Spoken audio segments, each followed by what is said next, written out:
বাতিটা নিভিয়ে দিন প্লিজ। থাক, আমি তোমাকে দেখতে চাই। আরিয়ান চুমু খেলো নীলার ঠোঁটে, এবার একটু গভীরে। তার হাত ধীরে ধীরে নীলার পিঠে কোমরে ঘুরছিল। নীলার শাড়ির আঁচল ধীরে ধীরে সরে যাচ্ছিল। তার শরীরে কাঁপুনি ধরল, কিন্তু ভয় নয়, এক অদ্ভুত উত্তেজনা, এক গভীর আকাঙ্ক্ষা। আরিয়ান নীলার কানের কাছে মুখ নিয়ে বলল, আই লাভ ইউ জান। আরিয়ান ধীরে ধীরে নীলার গহনা খুলতে লাগলো। প্রতিটি গহনা খোলার সময় সে নীলার ত্বকে ঠোঁট ছুঁয়ে দিচ্ছিল। নীলার ঘাট থেকে কানের লতি পর্যন্ত চুমুতে ভরিয়ে দিল সে। নীলার শরীরে শিহরণ জাগলো। তার নিঃশ্বাস দ্রুত হয়ে এলো। আজ তাদের ভালোবাসার পূর্ণতা পেতে যাচ্ছে। তবে এই শুরুটা হয়েছিল আজবভাবে, একটা মিথ্যা দিয়ে, একটা চুক্তি দিয়ে। রাতের অন্ধকারে ঢাকা শহর যেন এক ভিন্ন রূপ ধারণ করে। ধানমন্ডির ব্যস্ত সড়ক, গুলশানের ঝলমলে আলো, সব মিলেমিশে এক অদ্ভুত জীবনের ছবি আঁকে।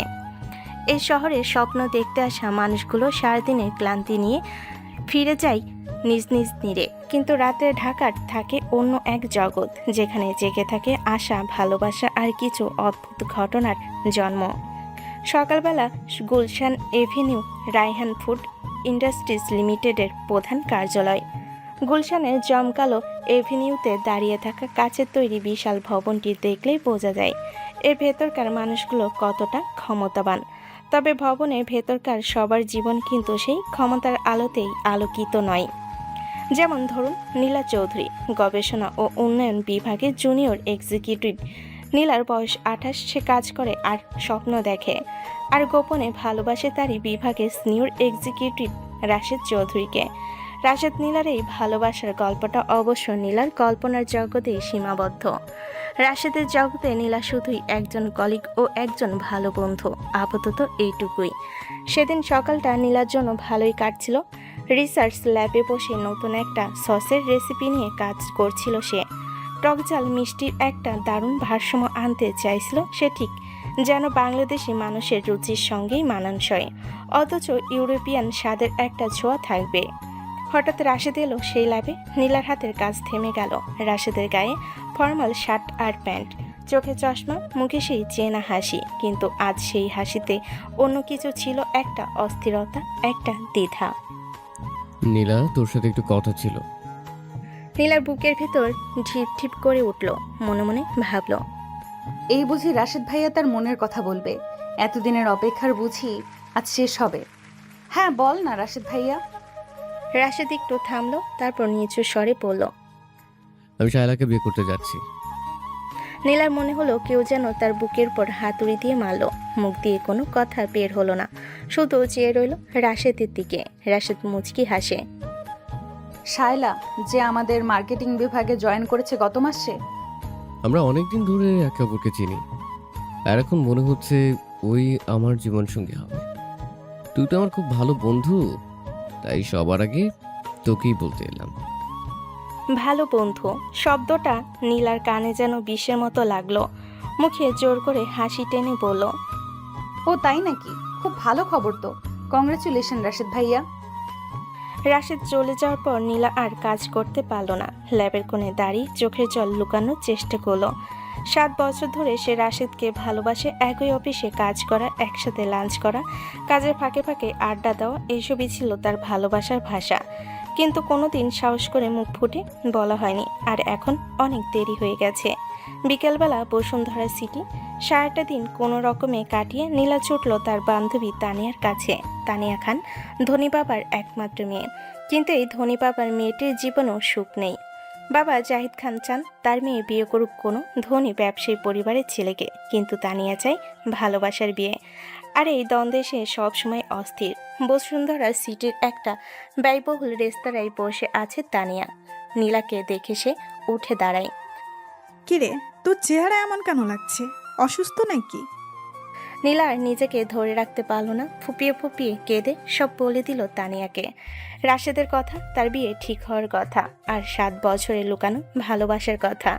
তানিয়া সব শুনে নীলার হাত ধরে। আমি তো তোকে কতবার বলেছি রাশেদকে তোর মনের কথা বলে ফেল, তুই শুনলি না। এখন দেখ, ও চলে গেল শায়লার কাছে। আমি খুব বোকা তানিয়া। আমি ভেবেছিলাম ও নিজে থেকেই সব বুঝবে। আরে বোকার হদ, পুরুষ মানুষ এত বোঝে না রে, তাদের মুখের উপর বলতে হয় যা হবার হয়ে গেছে, এখন কান্নাকাটি না করে চুপ করে ভুলে যা। নীলা চোখ মুছতে মুছতে বলল, তুই ঠিক বলেছিস, ভুলে যাওয়াই ভালো। এমন সময় তানিয়ার ফোন বেজে উঠল। ফোনের দিকে তাকিয়ে তানিয়ার মুখটা কালো হয়ে গেল। আবার সেই বাবা। কি হয়েছে? তানিয়া দীর্ঘশ্বাস ফেলে, বাবা আবার একটা বিয়ের পাত্র ঠিক করেছে আমার জন্য, কোনো এক ধনী ব্যবসায়ীর নাতি, আর নাকি সে নিজেও বড় কোনো কোম্পানির প্রধান নির্বাহী কর্মকর্তা। বাবা বলেছে কাল সন্ধ্যায় দেখা করতে হবে তার সাথে। নীলা একটু হেসে ওঠে। দেখা করে আয় না, হয়তো পছন্দ হয়ে যাবে। পাগল হয়েছিস? আমি কিছুতেই যাব না। আমি ঠিক করেছি এসব বিয়ের পাত্র দেখার নামে যা হয় সেটা করব না। আমি নিজের পছন্দের মানুষকেই বিয়ে করব। হঠাৎ তানিয়ার চোখে এক দুষ্টামি ঝিলিক দেখা গেল। নীলা, একটা কাজ কর। কি? তুই যাবি আমার জায়গায়, কাল সন্ধ্যায় দেখা করতে যাবি এই ছেলেটার সাথে। নীলা অবাক হয়ে, কি বলছিস এসব? পাগল হয়ে গেছিস? না, পাগল হইনি, খুব ভালো বুদ্ধি বলেছি। তুই গিয়ে এমন আচরণ করবি যাতে ছেলেটা বিরক্ত হয়ে যায়, যাতে সে নিজে থেকেই না করে দেয়, তাহলে আর আমাকে এসব করতে হবে না। কিন্তু কোনো কিন্তু নয়। তোর তো অভিনয় করতে ভালো লাগে, ছোটবেলায় স্কুলের নাটক কত পুরস্কার পেয়েছিস, এবার আমার জন্য একটু অভিনয় কর। তানিয়া নীলার হাত চেপে ধরল। প্লিজ নীলা, আমি খুব বিপদে আছি, তুই না বাঁচালে আমি মরে যাব। নীলা ইতস্তত করে। আচ্ছা ঠিক আছে, কিন্তু কি করতে হবে আমাকে? তানিয়া খুশিতে লাফিয়ে উঠল। শোন, আমি সব বলে দিচ্ছি। পরের দিন সন্ধ্যা। ধানমন্ডির অভিজাত রেস্তোরাঁ, নাম মাটির বাড়ি। গুলশানের এই রেস্তোরাঁয় আসা মানেই বুঝতে হবে যারা আসছে তারা সমাজের উচ্চ স্তরের মানুষ। এখানকার প্রতিটা টেবিল, প্রতিটা চেয়ার, দেওয়ালে টাঙ্গানো ছবি, সব কিছুতে রয়েছে আভিজাত্যের ছোঁয়া। নীলা ঢুকলো সেই রেস্তোরাঁয়। তানিয়া দেওয়া ব্যয়বহুল কালো রঙের একটা শর্ট ড্রেস পরেছে সে। তার গায়ে হালকা গহনা, চোখে কাজল, ঠোঁটে হালকা লিপস্টিক, একদম তানিয়া সাজে সেজেছে সে। মনে মনে একটু ভয় করছিল তার, কিন্তু তানিয়াকে কথা দিয়েছে তাই আর পিছু পা হওয়ার উপায় নেই। তাছাড়া রাশেদের কথা ভুলতেও তো এই কাজটা দরকার। নতুন কিছুতে মনোযোগ দিলে পুরনো দুঃখ ভোলা সহজ হবে। নির্দিষ্ট টেবিলের দিকে এগিয়ে গেল নীলা। সেখানে আগে থেকেই বসে আছে একটি ছেলে, বয়স আনুমানিক 32-33 হবে। পরনে দামি স্যুট, চোখে দামি সানগ্লাস, মুখে একরাশ আত্মবিশ্বাস আর ঔদ্ধত্যের মিশ্রণ। নীলা কাছে যেতে ছেলেটি উঠে দাঁড়ালো, বলল, আপনি তানিয়া খান? জি, আমি তানিয়া। আর আপনি? আমি আরিয়ান ইসলাম। আরিয়ান ইসলাম নামটা শুনে নীলার বুকের ভেতরটা কেঁপে উঠল। এ নাম তো তার চেনা, আরিয়ান ইসলাম, রায়ান ফুড ইন্ডাস্ট্রিজ লিমিটেডের প্রধান নির্বাহী কর্মকর্তা। নীলা যে কোম্পানিতে কাজ করে তারই কর্ণধার আরিয়ান ইসলাম। নীলার বস সেই আরিয়ান ইসলাম এখন তার সামনে বসে আছে, আর সে কিনা পরিচয় দিচ্ছে তানিয়া খান হিসাবে। নীলার পা থেকে মাটি সরে গেল। মনে মনে ভাবল, হে আল্লাহ, আমি কোন বিপদে পড়লাম।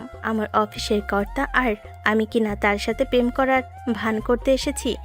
এখন কি করি আমি? কি ব্যাপার, এত চুপচাপ কেন? বসুন না। নীলা কোনো মতে নিজেকে সামলে টেবিলের অপর পাশে বসলো। সে মনে মনে ভাবে, আমাকে এমন আচরণ করতে হবে যাতে আরিয়ান সাহেব বিরক্ত হয়ে যান, তাহলেই তানিয়ার সাথে আর বিয়ের কথা হবে না, আর আমিও বেঁচে যাব। আপনি কি খাবেন তানিয়া? খাবার পরে হবে, আগে কিছু কথা শুনুন। নীলা নাটকীয় ভঙ্গিতে বলল, দেখুন আরিয়ান সাহেব, আমি সরাসরি কথা বলতে চাই। এই যে বিয়ের জন্য ছেলে দেখা, এসব আমার একদম পছন্দ না। আমার বাবা জোর করে পাঠিয়েছেন। আসলে আমি এক্ষুনি বিয়ে করতে চাই না, আমার অনেক স্বপ্ন। আরিয়ান এক ভুরু উঁচিয়ে বলল, কি স্বপ্ন? আমি নাচ শিখবো, হিরোইন হব। নীলা আরও বানিয়ে বানিয়ে বলতে লাগলো, শাহরুখ খানের সাথে ছবি করার স্বপ্ন দেখি আমি। তা বেশ তো, স্বপ্ন দেখা ভালো। নীলা দেখলো আরিয়ান খুব একটা বিরক্ত হচ্ছে না, তখন সে আরেক কৌশল নিল। আচ্ছা, আপনার প্রেম করার অভিজ্ঞতা কেমন? প্রেম করার তেমন সময় পাইনি কখনো, ব্যবসা নিয়েই ব্যস্ত থাকতে হয়েছে। ও, তাহলে আপনি তো একদম সাদাসিধে মানুষ। জানেন, আমি অনেক ছেলেদের সাথে প্রেম করেছি। আরিয়ানের চোখে একটু অবাক হওয়ার ছাপ পড়ল। তাই নাকি? হ্যাঁ, প্রেম করতে আমার খুব ভালো লাগে। একবার প্রেম করলে ছেলেটার পেছনে অনেক টাকা খরচ করি, দামি দামি উপহার কিনে দিই। জানেন আমার শেষ প্রেমিককে আমি কি উপহার দিয়েছিলাম? একটা গাড়ি, BMW। আপনি খুব উদার, মানতেই হবে। নীলা আরও চওড়া সুরে বলল। আমার একটা খারাপ অভ্যাস আছে, আমি যখন প্রেম করি তখন ছেলেটার পেছনে সারাক্ষণ লেগে থাকি। ফোন করি, মেসেজ দেই, রাত 2টায় ফোন করে বলি তুমি আমাকে ভালোবাসো তো, বলো তো কতটা ভালোবাসো। আর একটা কথা, আমি খুব সন্দেহপ্রবণ। ছেলেটা অফিসে গেলে সেখানেও গিয়ে হাজির হই, দেখি কোনো মেয়ের সাথে কথা বলছে কিনা। আরিয়ান মুচকি হেসে বলল। আপনি বেশ ইন্টারেস্টিং মানুষ। নীলা হতাশ হয়ে গেল। সে মনে মনে ভাবে, এত করে কিছু হলো না, আর কিছু করতে হবে। তখন সে শেষ অস্ত্র নিল, বলল। জানেন আরিয়ান সাহেব, আমি খুব ভাগ্যবতী। আমার হাতের রেখায় রাজ যোগাচ্ছে। একজন সাধু বলেছিলেন আমি যে ছেলেকে বিয়ে করব তার মৃত্যু হবে বিয়ের প্রথম রাতেই। এবার আরিয়ান সত্যি থতমত খেয়ে গেল। চোখ বড় বড় করে তাকালো নীলার দিকে। কি বললেন? ঠিকই শুনেছেন। আমার প্রথম স্বামী মারা গেছে বিয়ের রাতেই, দ্বিতীয় স্বামী মারা গেছে দ্বিতীয় রাতে, তৃতীয় স্বামী তৃতীয় রাতে। আমি এখন চতুর্থবার বিয়ে করতে যাচ্ছি। আপনি কি আমার চতুর্থ স্বামী হতে চান? আরিয়ান হঠাৎ করে হো হো করে হেসে উঠল। নীলা অবাক হয়ে তাকিয়ে রইল তার দিকে। তানিয়া খান, আপনি সত্যি অসাধারণ। এমন মানুষ আমি জীবনে দেখিনি। মানে হলো, আমি কাল রাতেই ঠিক করেছি যে মেয়ের সাথে দেখা করতে আসব, তাকেই বিয়ে করব। আর আপনি তো সব সীমা ছাড়িয়ে গেছেন। আপনার মতো অদ্ভুত, মজার আর সৎ মানুষ আমি কোথাও পাইনি। কি বলছেন এসব? নীলা হতভম্ব হয়ে গেল। হ্যাঁ, আমি আপনাকে বিয়ে করবই। আরিয়ান ঘোষণা করলো। নীলার মাথা ঘুরতে লাগলো। সে ভেবেছিল এমন অদ্ভুত আচরণ করলে আরিয়ান বিরক্ত হবে, কিন্তু উল্টো ফল হলো। এখন সে কি করবে? আমি কিন্তু রাজি নই। রাজি হতেই হবে, কারণ আমার দাদা ভাইয়ের ইচ্ছে। আমার দাদা ভাই ইদ্রিস ইসলাম রায়হান গ্রুপের চেয়ারম্যান। তিনি খুব অসুস্থ। তার শেষ ইচ্ছা হলো তিনি বেঁচে থাকতে থাকতে আমাকে বিয়ে করতে দেখে যেতে চান। তাই আমি ঠিক করেছি যে আমার দাদা ভাইয়ের পাঠানো পাত্রী, তাকেই বিয়ে করব। কিন্তু কোনো কিন্তু নয়। আপনি কালই আমার অফিসে আসবেন, বিয়ের কাগজপত্র সই করবেন। নীলা আর কোনো কথা বলতে পারল না। কোনো রকমে সেখান থেকে উঠে পড়ল। রেস্তোরাঁ থেকে বেরিয়ে একটা রিক্সা নিয়ে তানিয়ার বাসায় ছুটল। রিক্সায় বসে বসে বারবার নিজেকে ধিক্কার দিচ্ছিল। কি সর্বনাশ করলাম আমি! একে তো আমার অফিসের কর্তা, তার উপর আমি তার সাথে অভিনয় করেছি তানিয়া হয়ে। ধরা পড়লে চাকরি থাকবে না, ইজ্জত থাকবে না, কিছুই থাকবে না। তানিয়ার বাসা গুলশান। তানিয়ার বাসায় পৌঁছে নীলা যা ঘটেছে সব খুলে বলল। তানিয়া প্রথমে অবাক, তারপর হো হো করে হাসতে লাগলো। তুই হাসছিস? আমি তো ভয়ে অর্থমরা হয়ে গেছি। কাল অফিসে গেলে যদি আরিয়ান সাহেব আমাকে চিনে ফেলে? চিনবে না, কারণ তুই অফিসে যাস একরকম সাজে, আর ওই দেখা করতে গিয়েছিলি সম্পূর্ণ ভিন্ন সাজে। তাছাড়া তোর অফিসের নাম নীলা চৌধুরী, আর ওখানে তুই পরিচয় দিয়েছিস তানিয়া খান হিসাবে। কিন্তু আরেকটা কথা, আরিয়ান সাহেব তো অফিসে এত বড় কর্তা, তোর মতো সাধারণ কর্মকর্তার দিকে তাকাবেন কেন? নীলা কিছুটা অপ্রস্তুত হলো বটে, কিন্তু ভয়টা কাটলো না পুরোপুরি। তুই কি করবি এখন?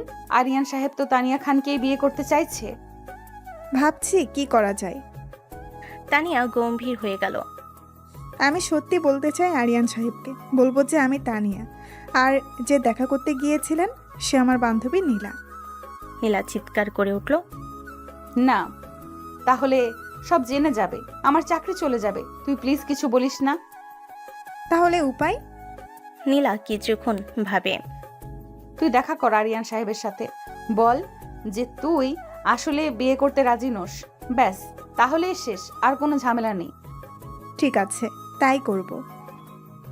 পরের দিন সকাল অফিসে ঢুকে নীলার বুক কাঁপছিল। মনে হচ্ছিল সবাই যেন তার দিকে তাকিয়ে আছে। সবাই যেন জানে সে কাল রাতে কি কাণ্ড করেছে, কিন্তু বাস্তবে কেউ কিছুই জানতো না। সবাই ব্যস্ত নিজেদের কাজে। নীলা নিজের ডেস্কে বসে কাজ করতে গেল, কিন্তু মন বসছে না কিছুতেই। বারবার চোখের সামনে ভেসে উঠছে আরিয়ান ইসলামের মুখ। আর তার কানে বাজছে আরিয়ানের সেই ঘোষণা। আমি আপনাকে বিয়ে করবই। সেদিন আরিয়ান অফিসে এলেন একটু দেরি করে। অফিসের সবাই জানে নতুন সিও খুব কড়া মেজাজের মানুষ, ছোটখাটো ভুলও তিনি সহ্য করেন না, তাই সবাই ভয়ে ভয়ে থাকে। নীলা যখন ক্যান্টিনে চা খেতে গেল তখন শুনতে পেল দুই সহকর্মীর কথোপকথন। আরিয়ান সাহেব নাকি বিয়ে করতে চাচ্ছেন। তাই নাকি? কে সেই ভাগ্যবতী? কোন এক ধনী পরিবারের মেয়ে, নাম নাকি তানিয়া খান। খান গ্রুপের মালিক জাহিদ খানের মেয়ে। বাহ, বেশ জুটি হবে। দুই ধনী পরিবারের মিলন। নীলা তাড়াতাড়ি চা নিয়ে নিজের ডেস্কে চলে এলো। মনের ভেতর অজানা এক অস্থিরতা কাজ করছে। কেন জানি না, আরিয়ানের বিয়ের কথা শুনে তার ভালো লাগছে না। কি হলো আমার? কেন এসব ভাবছি? আরিয়ান সাহেব তো আমার কেউ না, উনি আমার বস, শুধু বস। এমন সময় হঠাৎ করে পুরো অফিসে যেন ঝড় বয়ে গেল। সবাই সোজা হয়ে বসলো নিজ নিজ জায়গায়, কারণ করিডোর দিয়ে হেঁটে আসছে স্বয়ং আরিয়ান ইসলাম। তার পরনে কালো স্যুট, হাতে দামি ঘড়ি, মুখে গম্ভীর ভাব। তার পিছু পিছু হাঁটছেন তার ব্যক্তিগত সহকারী আদনান শেখ। আরিয়ান গবেষণা ও উন্নয়ন বিভাগের দিকেই এগিয়ে আসছেন। নীলা ভয়ে জড়সড় হয়ে গেল।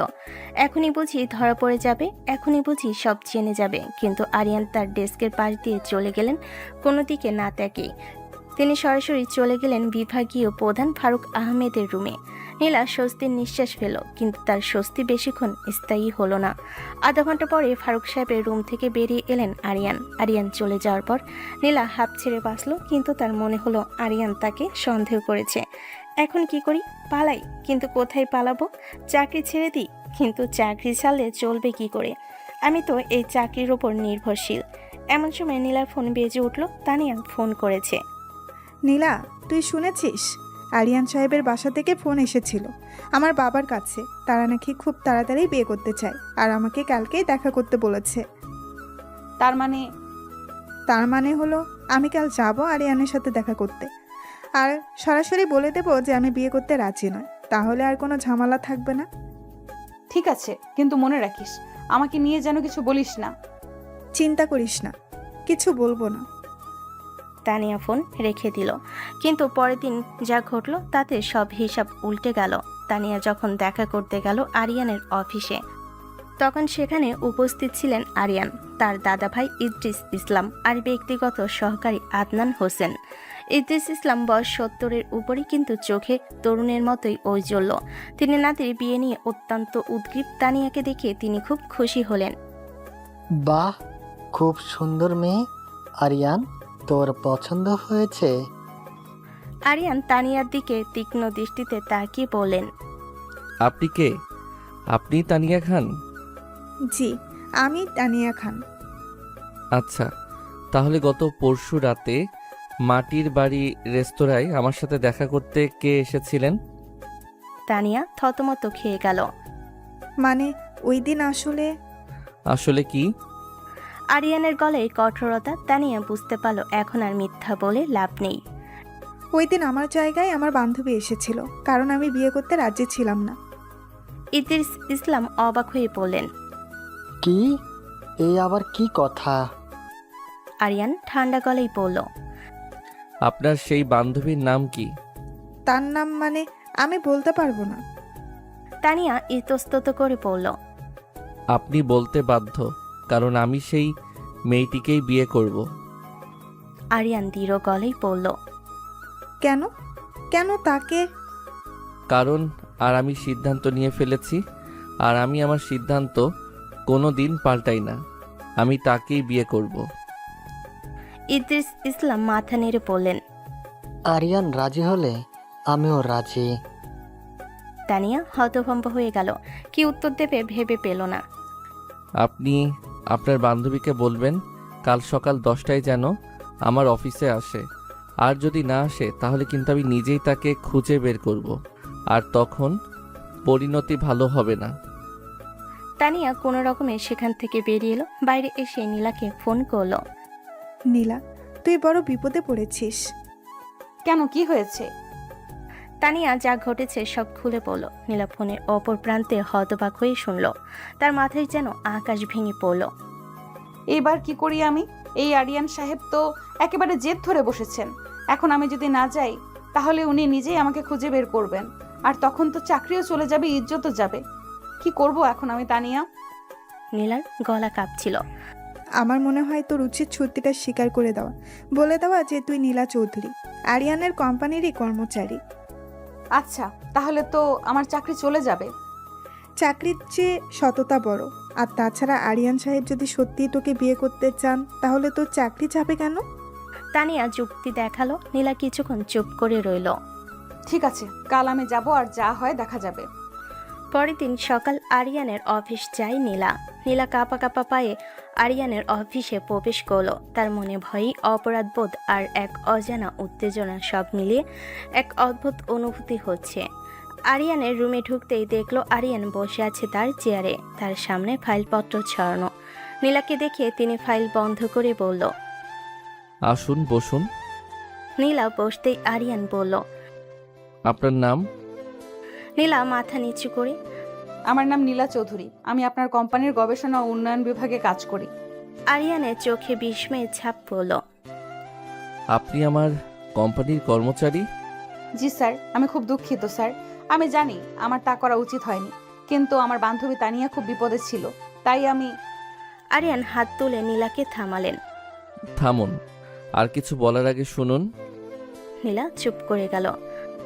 আমি জানি আপনি কেন এসেছিলেন ওই দিন। আপনি চেয়েছিলেন আমি বিরক্ত হই, কিন্তু উল্টো হয়েছে। আমার আপনার অভিনয় খুব ভালো লেগে গেছে। নীলার মুখ হা হয়ে গেল। কিন্তু স্যার।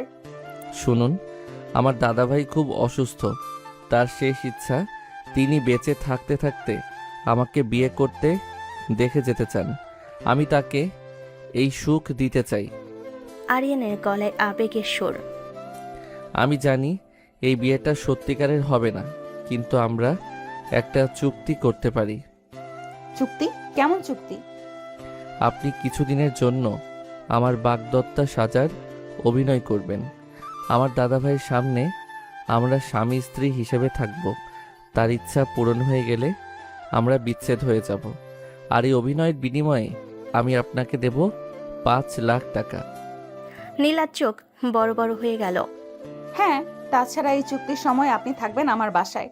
আপনার সব খরচ আমি বহন করব, আর আপনার পরিবারকে আপনি যা বলবেন সেটা আপনার ব্যাপার, কিন্তু কেউ যেন জানতে না পারে যে এটা একটা চুক্তির সম্পর্ক। নীলা কিছুক্ষণ ভাবলো, তার মনে মনে হিসাব কষতে লাগলো। তার বাবার দোকানে অনেক দেনা, মায়ের চিকিৎসার জন্য টাকা দরকার। 5 লাখ টাকা অনেক বড় অঙ্ক। এই টাকা পেলে পরিবারে অনেক সমস্যার সমাধান হয়ে যাবে। কিন্তু স্যার, আমার চাকরিটা? আপনার চাকরি আগের মতোই থাকবে, শুধু অফিসে কেউ জানবো না আমাদের এই সম্পর্কের কথা। আপনি আপনার কাজ করে যাবেন, আর চুক্তি শেষ হয়ে গেলে আপনি আপনার স্বাভাবিক জীবনে ফিরে যেতে পারবেন। নীলা গভীর চিন্তায় ডুবে গেল। এদিকে টাকার লোভ, অন্যদিকে নৈতিকতার প্রশ্ন। কিন্তু শেষ পর্যন্ত সে রাজি হলো, কারণ তার পরিবারের প্রয়োজনই ছিল তার কাছে বড়। ঠিক আছে স্যার, আমি রাজি। আরিয়ানের মুখে এক চিলতে হাসি ফুটল। ভালো, তাহলে আজ রাত থেকে আপনি আমার বাসায় উঠবেন, আর কাল আমরা দাদাভাইয়ের সামনে বিয়ে করব। আজ রাতেই? নীলা অবাক হয়ে বলল। হ্যাঁ, দাদাভাই খুব অসুস্থ, সময় বেশি নেই, তাই যত তাড়াতাড়ি সম্ভব। নীলা আর কোনো কথা বলল না, মাথা নেড়ে সম্মতি জানালো। তারপর অফিস থেকে বেরিয়ে এলো। বাইরে এসে সে যেন এক স্বপ্নের জগতে বিচরণ করছে। এত কিছু এত তাড়াতাড়ি ঘটে গেল যে বিশ্বাসই করতে কষ্ট হচ্ছে। আমি আরিয়ান ইসলামের বউ হব, কিছুদিনের জন্য হলেও। এই ভাবনায় তার বুকের ভেতর কেমন জানি করছিল। সেদিন সন্ধ্যা, আরিয়ানের বাড়িধারায় আরিয়ানের বাড়িটা দেখে নীলার চোখ ছানা বড় হয়ে গেল। যেন এক রাজপ্রাসাদ। বিশাল ফটক, তার পেছনে সুবিশাল বাগান, ফোয়ারা, আর দূরে সাদা রঙের দোতলা বাড়ি। গেট দিয়ে ঢুকতে নীলার মনে হলো সে যেন অন্য এক জগতে প্রবেশ করছে। আরিয়ান নিজে এসে নীলাকে রিসিভ করলেন। আসুন, আমি আপনাকে আপনার রুম দেখিয়ে দিচ্ছি। দোতলায় একটা বিশাল রুম নীলার জন্য ঠিক করা হয়েছে। রুমটা এত বড় যে নীলার পুরো বাসাটা এর মধ্যেই এঁটে যাবে। দেওয়ালে ঝুলছে দামি ছবি, বিছানায় রাজকীয় চাদর, পাশে রয়েছে আধুনিক সব সুবিধা সহ বাথরুম। রুমের এক পাশে রয়েছে বিশাল জানালা, যেখান থেকে বাগানের ফোয়ারা দেখা যায়। আশা করি আপনার পছন্দ হয়েছে।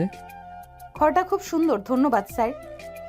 এখন থেকে স্যার বলবেন না, এখন থেকে আপনি আর আমি সমান। অন্তত এই বাড়ির ভেতরে আপনি আমাকে আরিয়ান বলে ডাকতে পারেন। নীলা ইতস্তত করে বলল। ঠিক আছে আরিয়ান সাহেব। আরিয়ান একটু হেসে বলল। সাহেবটা বাদ দিন, শুধু আরিয়ান। নীলা নিচু স্বরে বলল, নামটা বলতে তার খুব ভালো লাগছিল। এখন আসুন দাদা ভাইয়ের সাথে দেখা করিয়ে দেই। দাদা ভাইয়ের রুমটা নিচতলায়। ঢুকতেই নীলা দেখলো একটা আরামদায়ক বিছানায় শুয়ে আছেন ইদ্রিস ইসলাম। বয়স 70-এর উপরে হলো, তার চোখে রয়েছে অদ্ভুত ঔজ্জ্বল্য। নীলাকে দেখে তার চোখ দুটো যেন আরো উজ্জ্বল হয়ে উঠল। এই যে আমার পুত্রবধূ এসেছে। ইদ্রিস ইসলাম খুশিতে বলে উঠলেন। আসো আসো, কাছে আসো। নীলা এগিয়ে গিয়ে সালাম করলো। ইদ্রিস ইসলাম তার মাথায় হাত রেখে দোয়া করলেন। আল্লাহ তোমাকে অনেক সুখী করুক মা। আরিয়ানকে তুমি দেখে রেখো, ওর মা বাবা কেউ নেই, আমি ছাড়া ওর আর কেউ নেই। কি বলছেন দাদা ভাই? আপনার নাতির জন্য আপনি কত কিছু করেছেন, তার জন্য আপনিই সব। করেছি বটে, আর যা করা বাকি তা ওর বিয়ে দেওয়া।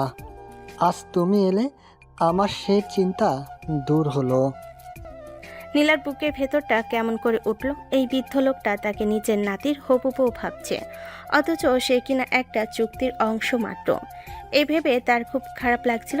রাতের খাবার খেলো সবাই একসাথে। খাবার টেবিলে আরিয়ান আর নীলা পাশাপাশি বসলো। ইদ্রিস ইসলাম খুশিতে আত্মহারা। আহা, কি সুন্দর জুটি, চোখ জড়িয়ে গেল। খাবার শেষে নীলা যখন নিজের রুমে ফিরল, তখন আরিয়ান এসে বললেন, কাল সকালে আমরা দাদা ভাইয়ের সামনে বিয়ে করব। কিছু আত্মীয় স্বজন আসবে। আপনাকে বিয়ের অনুষ্ঠানের জন্য পোশাক দেওয়া হয়েছে, রুমে পাবেন। ঠিক আছে। আর একটা কথা, আরিয়ান একটু থেমে বলল, দাদা ভাইয়ের সামনে আমরা স্বামী স্ত্রীর মতো আচরণ করব, কিন্তু যখন আমরা একা থাকব তখন পেশাদারিত্ব বজায় রাখবেন। নীলা মাথা নেড়ে সম্মতি জানালো, কিন্তু মনে মনে ভাবল, পেশাদারিত্ব বজায় রাখবো? এত বড় বাড়ি, এক ছাদের নিচে থাকবো আর পেশাদারিত্ব বজায় রাখবো? এ কি সম্ভব? আরিয়ান চলে যাওয়ার পর নীলা জানালার পাশে দাঁড়িয়ে বাগানের দিকে তাকিয়ে রইল। জলের ফোয়ারার জলের শব্দ, রাতের নিস্তব্ধতা আর মনের ভেতর হাজারো চিন্তা। আজ সকালেও সে ছিল সাধারণ এক অফিস কর্মী, আর এখন সে হয়ে গেছে দেশের অন্যতম বড় শিল্পপতির নাতির বউ, সেটাও আবার চুক্তির বউ। কি অদ্ভুত জীবন আমার। নীলা মনে মনে ভাবল, এক অদ্ভুত প্রস্তাব, এক অদ্ভুত চুক্তি আর এক অদ্ভুত সম্পর্ক।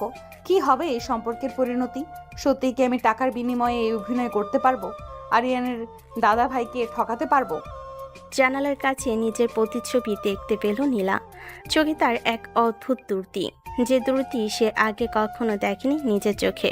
কে এই দূরতি? ভয় নাকি উত্তেজনা?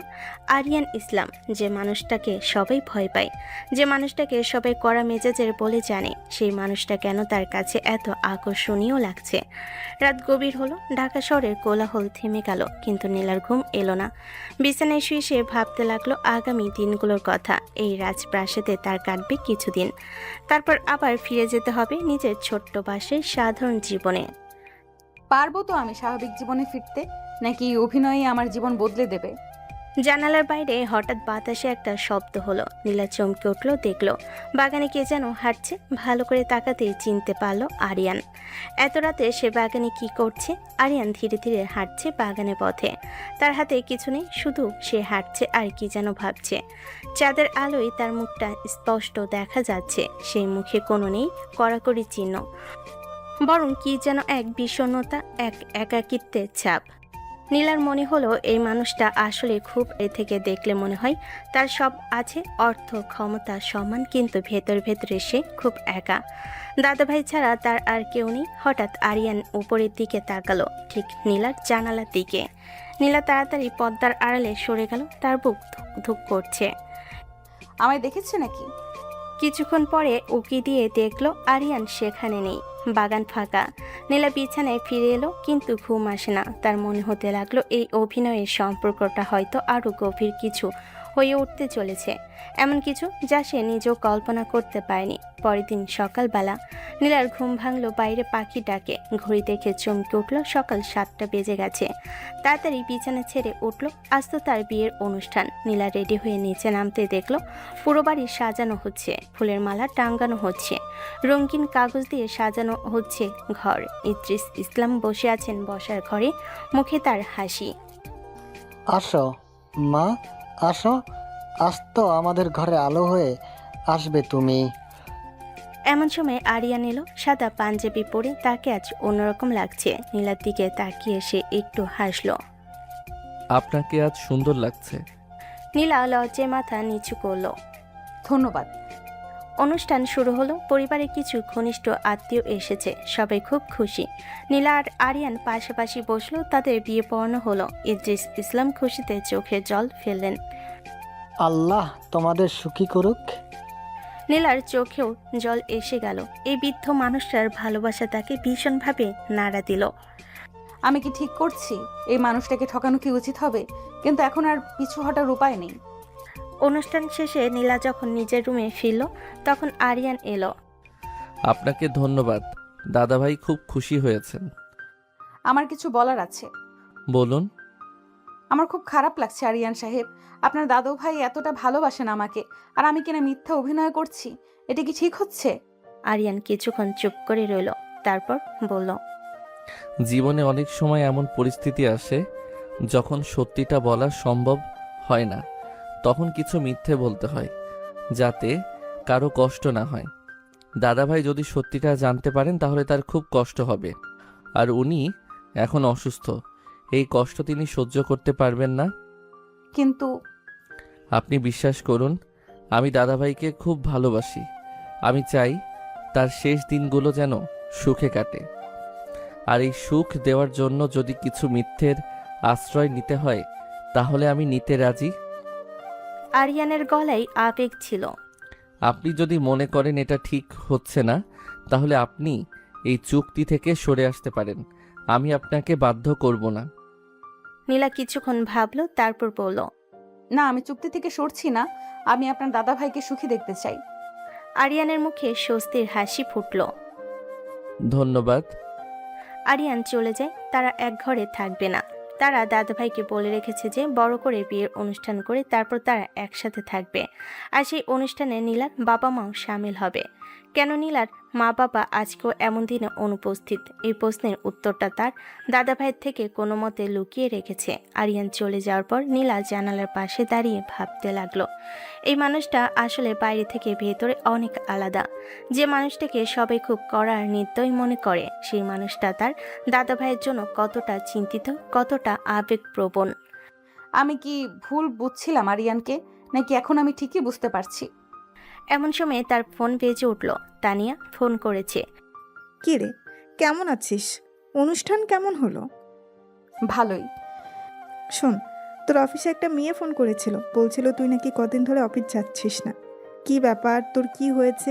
মেয়েটি এসব জিজ্ঞেস করছিল। নীলা বুঝতে পারলো অফিসে কেউ জানে না সে কোথায় আছে। আরিয়ান বলেছিল অফিসে কেউ জানবে না তাদের সম্পর্কের কথা। তাহলে এখন সে অফিসে যাবে কিভাবে? আচ্ছা, আমি কাল তাদের বলে দেবো আমি একটু অসুস্থ, তাই ছুটি নিয়েছি। আচ্ছা ঠিক আছে। ফোন রেখে নীলা ভাবল, এবার একটা বড় সমস্যা দেখা দিয়েছে। আমি তো অফিসে যেতে পারবো না, কারণ আরিয়ান বলেছে অফিসে কেউ যেন জানতে না পারে। কিন্তু অফিসে না গেলে তো চাকরি থাকবে না, আর চাকরি না থাকলে এই অভিনয় শেষে আমি কি করব? সন্ধ্যায় নীলা আরিয়ানকে ব্যাপারটা বলল। আরিয়ান একটু ভেবে বলল, ঠিক আছে, কাল থেকে আপনি অফিসে যাবেন, কিন্তু সেখানে কেউ জানবো না আমাদের সম্পর্কের কথা। আপনি আপনার কাজ করবেন, আমি আমার কাজ করব। কিন্তু কেউ যদি সন্দেহ করে? সন্দেহ করবে কেন?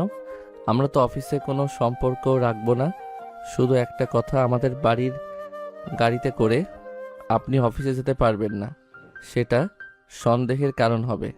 আপনি রিক্সা বা সিএনজি করে যাবেন। ঠিক আছে। পরের দিন সকাল রায়হান ফুড ইন্ডাস্ট্রিজ লিমিটেড অফিসে ফিরে নীলার খুব অদ্ভুত লাগছিল। এই একই অফিসে সে কাজ করে বছর 3 ধরে, কিন্তু আজকের অনুভূতি একেবারে আলাদা। কারণ আজ সে জানে এই অফিসের কর্ণধার আরিয়ান ইসলামের সাথে তার একটি গোপন সম্পর্ক আছে। যদিও সেটা অভিনয়ের, তবুও সম্পর্ক তো বটেই। নীলা নিজের ডেস্কে বসে কাজ করছিল, এমন সময় হঠাৎ অফিসে একটা গুঞ্জন শুরু হলো। সবাই ফিসফিস করে কি যেন বলাবলি করছে। নীলা বুঝতে পারল আরিয়ান অফিসে এসেছেন। আরিয়ান করিডোর দিয়ে হেঁটে আসছেন, তার পিছু পিছু আদনান হোসেন। সবাই উঠে দাঁড়িয়ে সম্মান জানাচ্ছে। নীলাও উঠে দাঁড়ালো। আরিয়ান তার ডেস্কের পাশ দিয়ে যাওয়ার সময় 1 সেকেন্ডের জন্য থামলেন। নীলার দিকে তাকিয়ে এক চিলতে হাসলেন, তারপর চলে গেলেন নিজের অফিসের দিকে। নীলার বুকের ভেতর ধক করে উঠল। এইভাবে হাসলে তো সবাই সন্দেহ করবে, কিন্তু কেউ কিছু লক্ষ্য করলো না, সবাই নিজেদের কাজে ব্যস্ত। দুপুরে লাঞ্চের সময় নীলা ক্যান্টিনে গেল। সেখানে তার সহকর্মীরা আড্ডা দিচ্ছে। নীলাকে দেখে একজন বলল, কিরে নীলা, তুই এতদিন কোথায় ছিলি? অসুস্থ ছিলি নাকি? হ্যাঁ, একটু জ্বর হয়েছিল। তুই শুনেছিস আরিয়ান সাহেব নাকি বিয়ে করতে যাচ্ছেন? নীলার বুকের ভেতর আবার ধক করে উঠল। তাই নাকি? কে সেই ভাগ্যবতী? জানি না, খুব গোপন রাখা হয়েছে ব্যাপারটা। শুধু শুনেছি খুব সুন্দরী নাকি। তাহলে আরিয়ান সাহেব তো ভাগ্য ভালো, এমন সুন্দরী বউ পেয়েছেন। নীলা চুপচাপ খেতে লাগলো। মনে মনে ভাবলো, যদি এরা জানতো যে আমি সেই মেয়ে। বিকেলে অফিস শেষে নীলা যখন বাসে ফিরল তখন দেখলো আরিয়ান বসে আছে বসার ঘরে। তার হাতে একটা ফাইল। নীলাকে দেখে ফাইল বন্ধ করে বলল, দিন কেমন কাটলো অফিসে? ভালোই, কিন্তু একটা সমস্যা হয়েছে। কি সমস্যা? আমার সহকর্মীরা আপনার বিয়ের কথা বলছিল, তারা আলোচনা করছিল কে আপনার বউ। আরিয়ান মুচকি হেসে বলল, আপনি কি বললেন? কিছু বলিনি, জানি না। ভালো করেছেন, কেউ যেন জানতে না পারে। আরেকটা কথা, আগামীকাল আমাদের যেতে হবে দাদা ভাইয়ের গ্রামের বাড়িতে। সেখানে কিছু আত্মীয় স্বজন আসবে, আপনি তৈরি থাকবেন। ঠিক আছে। রাতে খাবার টেবিলে ইদ্রিস ইসলাম খুব খুশি ছিলেন। আগামীকাল যাব আমরা গ্রামের বাড়িতে, সেখানে তোমাদের সবাই দেখতে চায়, বিশেষ করে তোমাকে মা। নীলা হাসলো, কিন্তু মনের ভেতর আবার সেই অপরাধ বোধ উকি দিল। এই সরল মানুষটাকে সে ঠকাচ্ছে। কি হবে এই অভিনয় শেষ পরিণতি? কতদিন চলবে এই মিথ্যার খেলা? খাবার শেষে নীলা যখন নিজের রুমে ফিরল তখন আরিয়ান দরজায় কড়া নাড়ল। আসতে পারি? আসুন। আরিয়ান এলো হাতে একটা বই নিয়ে। আপনার জন্য নিয়ে এলাম, ঘুমানোর আগে পড়তে পারেন। নীলা বইটা নিয়ে দেখল রবীন্দ্রনাথের শেষের কবিতা। নীলা অবাক হলো। আপনি জানেন আমি বই পড়তে ভালোবাসি। জানি না, কিন্তু আপনার রুমে কোনো বই দেখলাম না, তাই ভাবলাম হয়তো আপনার ভালো লাগবে। নীলা অবাক হয়ে তাকিয়ে রইল আরিয়ানের দিকে। এই মানুষটা এত খুঁটিনাটি বিষয় লক্ষ্য করে আর এত ভেবে চিনতে কাজ করে। ধন্যবাদ। আরিয়ান চলে যাওয়ার পর নীলা বইটা খুলো। প্রথম পাতায় একটা ছোট্ট চিরকুট, তাতে লেখা, পড়তে ভালোবাসে যারা, তারা কখনো একা থাকেন না, বই হয় তাদের সবচেয়ে ভালো বন্ধু। নীলার চোখে জল এসে গেল।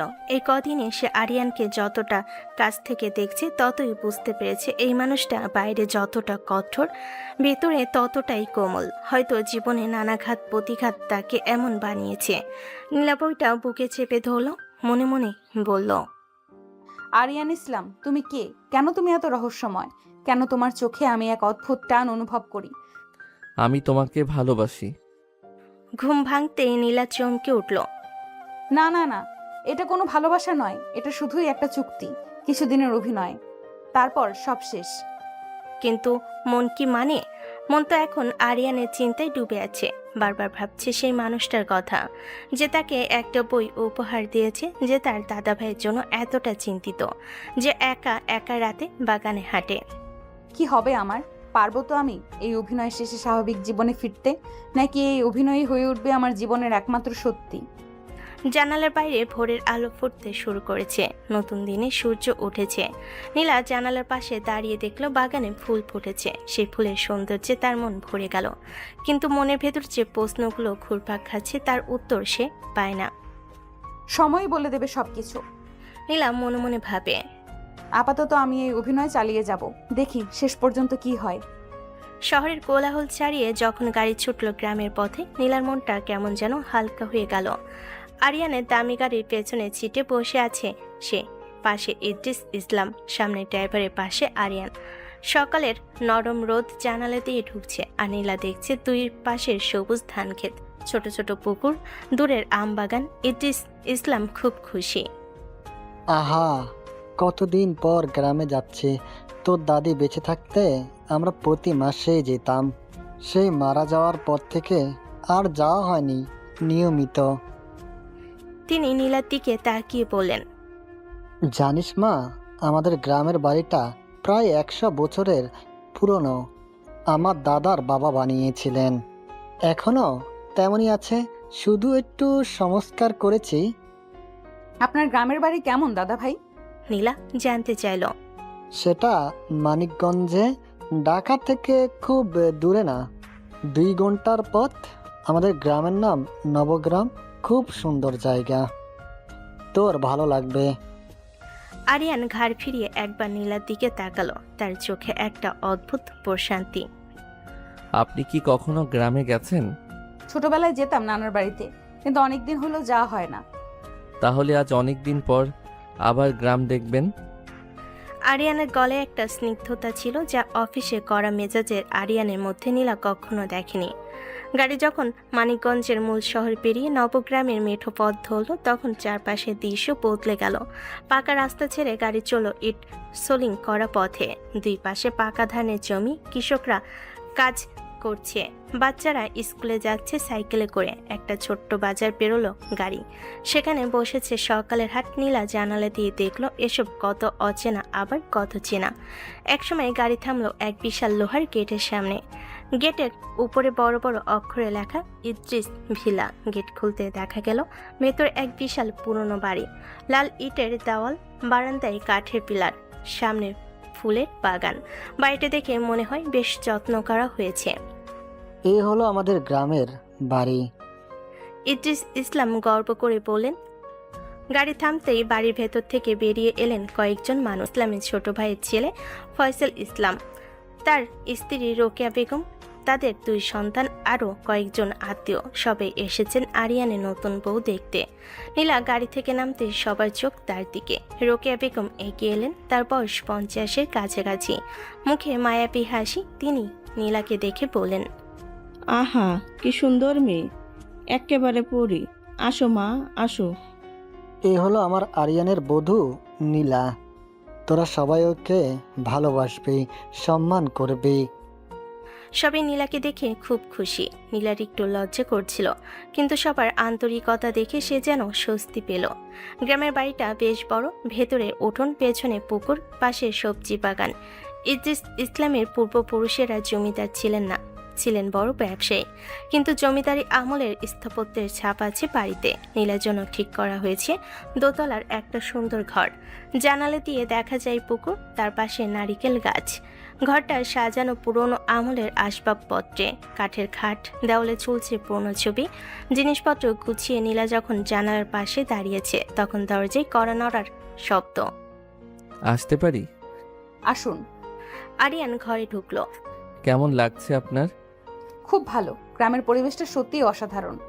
আমি এই বাড়িতে কেটেছি আমার শৈশবের অনেকটা সময়। যখন মা বাবা বেঁচে ছিলেন আমরা প্রায়ই আসতাম।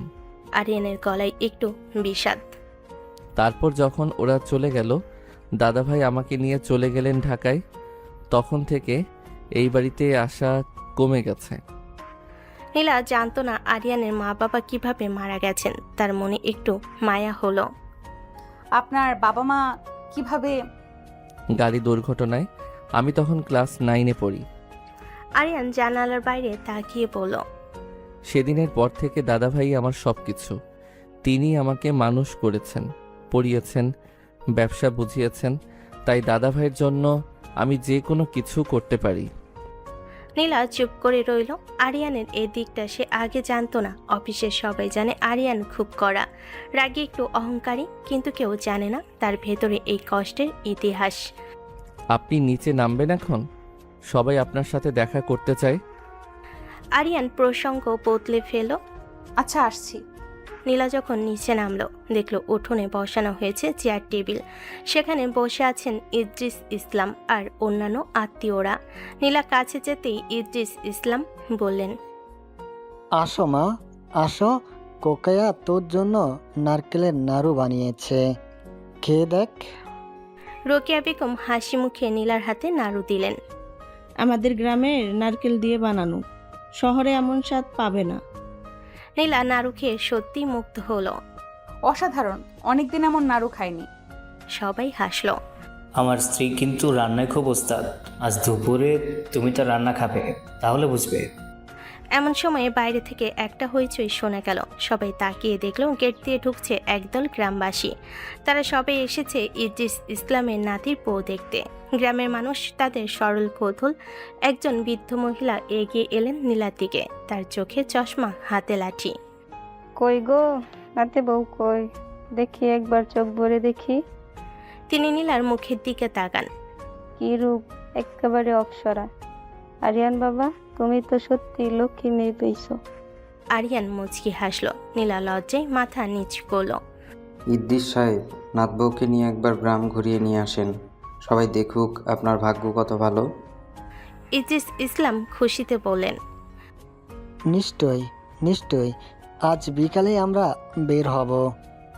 বিকেলে সত্যি বের হলো সবাই। ইদ্রিস ইসলামের জন্য একটা হুইল চেয়ারের ব্যবস্থা করা হয়েছে, কারণ তিনি বেশিক্ষণ হাঁটতে পারেন না। আরিয়ান ঠেলছে সে চেয়ার, আর পাশে নীলা।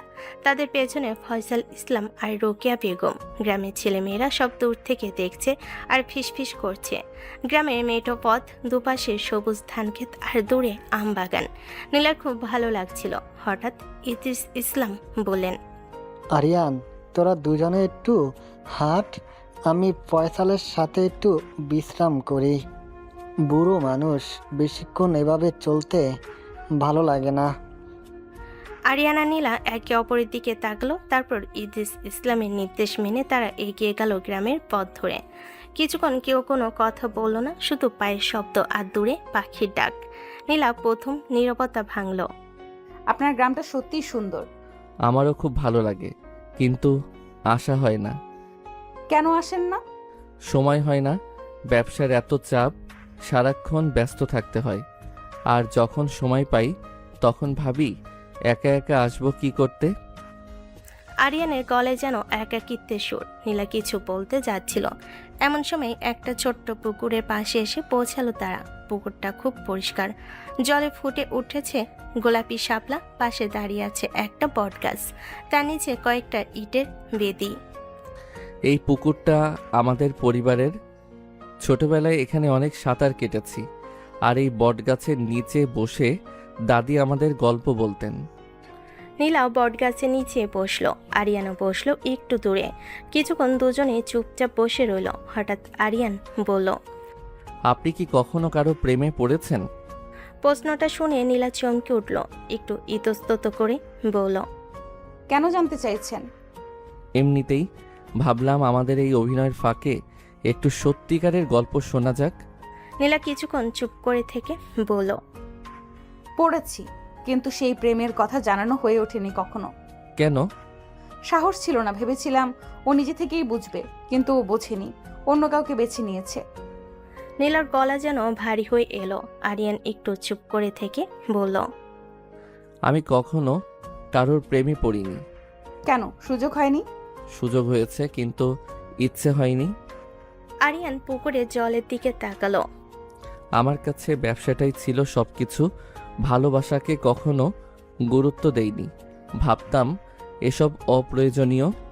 আর এখন? এখন আরিয়ান নীলার দিকে তাকালো, তার চোখে কি যেন এক অদ্ভুত জ্যোতি। এখন মনে হয় হয়তো ভুল ছিল, হয়তো ভালোবাসা প্রয়োজনীয়। নীলার বুকের ভেতরটা কেমন যেন করে উঠল। আরিয়ানের চোখের দিকে তাকিয়ে তার মনে হলো এই মানুষটা আসলে বাইরের চেয়ে ভেতরে অনেক কোমল, শুধু সেই কোমলতা প্রকাশ করার মানুষ পায়নি কখনো। এমন সময় দূর থেকে ডাক শোনা গেল, একটা বাচ্চা তাদের ডাকছে। তারা উঠে দাঁড়ালো। ফেরার পথে নীলা মনে মনে ভাবলো, আরিয়ান কি শুধুই অভিনয় করছে, নাকি সত্যি কিছু অনুভব করেছে? আর আমি কেন বারবার ওর কথা ভাবছি? এটা কি ঠিক হচ্ছে? রাতে খাওয়ার পর সবাই বসেছে উঠোনে। গ্রামের আকাশে অসংখ্য তারা, শহরে এত তারা দেখা যায় না। ইদ্রিস ইসলাম পুরনো গল্প বলছেন আর সবাই শুনছে। হঠাৎ রোকেয়া বেগম বললেন, আচ্ছা আরিয়ান, তোর আর নীলার বিয়েটার বড় অনুষ্ঠানে কবে করবি তোরা?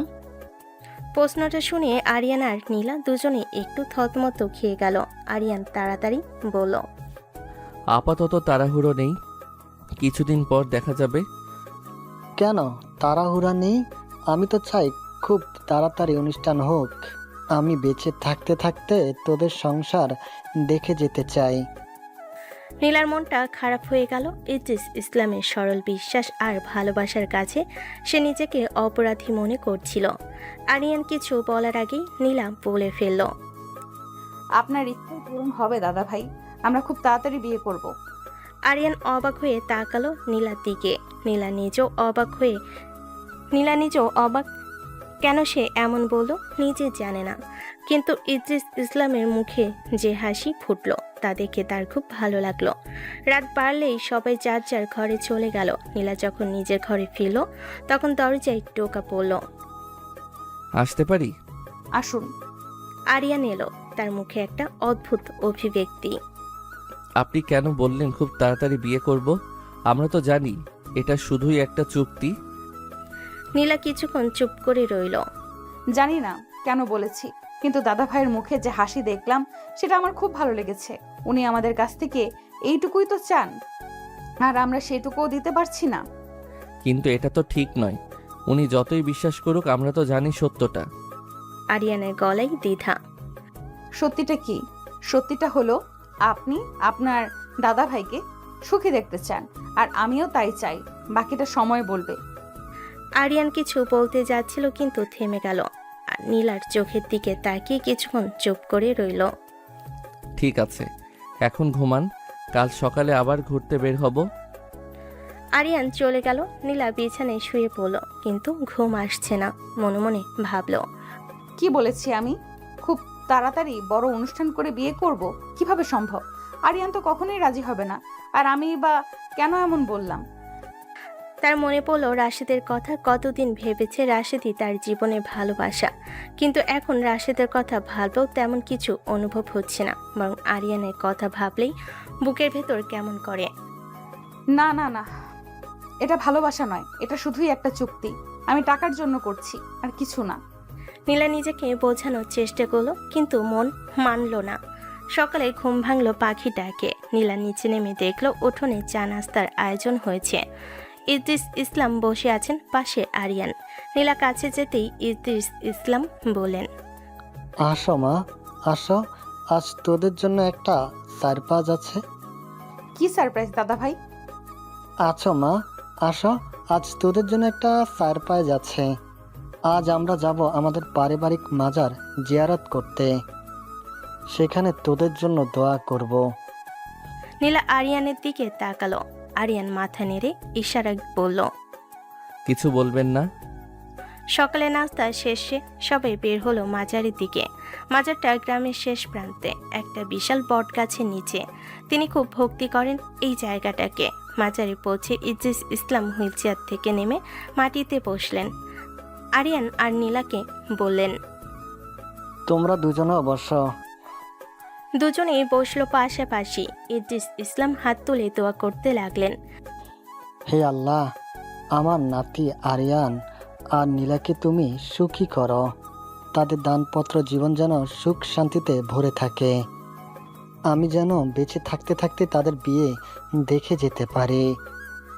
নীলার চোখে জল এসে গেল। এই বৃদ্ধ মানুষটা কত ভালোবাসে তাদের, অথচ তারা কিনা তাকে ঠকাচ্ছে। তার খুব ইচ্ছে করছিল সব সত্য বলে দেয়, কিন্তু সাহস পেল না। দোয়া শেষে ইদ্রিস ইসলাম বললেন, আরিয়ান, তোর বাবা মা যদি আজ বেঁচে থাকতো তারাও খুব খুশি হতো, কিন্তু যা হওয়ার তা তো হয়ে গেছে। এখন তুই আমার সব, তোদের সুখে আমার সুখ। আরিয়ান চুপচাপ শুনল, তার চোখেও জল চিকচিক করছিল। নীলা লক্ষ্য করলো সেটা। প্রথমবারের মতো সে বুঝতে পারল এই মানুষটার ভিতরও কত গভীর আবেগ লুকিয়ে আছে। দুদিন পর তারা ফিরল ঢাকায়। গ্রাম থেকে ফেরার সময় নীলার মনটা কেমন ভারী ছিল। এই কদিনে সে ইদ্রিস ইসলামের স্নেহ, গ্রামের সরল মানুষদের ভালোবাসা আর আরিয়ানের ভিন্ন একটা রূপ দেখেছে। সব মিলিয়ে তার মনে হচ্ছিল এই অভিনয়টা আর শুধু অভিনয় নেই। ঢাকায় ফিরে আবার শুরু হলো অফিস জীবন। নীলা সকালে অফিস যায়, আরিয়ান যায় তার গাড়িতে করে। অফিসে তারা কেউ কাউকে চেনে না এমন ভাব করেই চলে, কিন্তু মাঝে মাঝে করিডোরে দেখা হলে আরিয়ান এক চিলতে হাসেন আর নীলার বুকের ভেতর ধক করে ওঠে। একদিন অফিসে ঘটলো এক মজার ঘটনা। নীলার সহকর্মী রুমা হঠাৎ বলল, শুনেছিস নীলা, আরিয়ান সাহেব নাকি বিয়ে করেছেন কোনো এক মেয়ের সাথে, কিন্তু কি আশ্চর্য কেউ সেই মেয়েকে দেখেনি। নীলা মুখে হাসি চেপে বলল, তাই নাকি? হ্যাঁ রে, আমি শুনেছি সেই মেয়ে নাকি খুব সুন্দরী, কিন্তু কেন যেন স্যার তাকে কাউকে দেখাতে দেয় না। মনে হয় আরিয়ান সাহেব কোনো কারণে তাকে লুকিয়ে রেখেছেন। লুকিয়ে রাখার কি দরকার? জানি না, হয়তো ভয় পান কেউ নজর লাগাবে। নীলা মনে মনে হাসলো, ভাবলো যদি জানতি আমি সেই মেয়ে। এমন সময় আদনান হোসেন এলো, আরিয়ানের ব্যক্তিগত সহকারী। আদনান খুবই ভদ্র আর শান্ত প্রকৃতির মানুষ। সে নীলা ডেস্কের সামনে এসে বলল, নীলা ম্যাডাম, আরিয়ান স্যার আপনাকে তার অফিসে ডেকেছেন। নীলার বুকটা ধক করে উঠল। অফিসে তো কেউ জানে না তাদের সম্পর্কের কথা, এখন আরিয়ান তাকে অফিসে ডাকছে কেন? কি জন্য ডেকেছেন? জানি না, আপনি চলুন। নীলা উঠে গেল আরিয়ানের অফিসে। রোমান চোখে প্রশ্ন, কিন্তু কিছু বলল না। আরিয়ানের অফিসে ঢুকে নীলা দেখলো আরিয়ান বসে আছে তার চেয়ারে। তাকে দেখে বলল, দরজাটা বন্ধ করে দিন। নীলা দরজা বন্ধ করলো, ভয়ে ভয়ে বলল, কিছু হয়েছে? হ্যাঁ, একটা সমস্যা হয়েছে। আরিয়ান গম্ভীর মুখে বলল, আজ সন্ধ্যায় আমার বাসায় আসছে আমার এক বিদেশি ব্যবসায়িক পার্টনার মিস্টার থমসন। তিনি আমেরিকা থেকে এসেছেন। তিনি জানেন আমি বিয়ে করেছি। তিনি তার স্ত্রীকে নিয়ে আসছেন ডিনারে। তারা আপনার সাথে দেখা করতে চায়। কিন্তু আমি কিভাবে তাদের সাথে দেখা করব? আপনাকে যেতেই হবে, কারণ এটা আমার ব্যবসার জন্য জরুরি।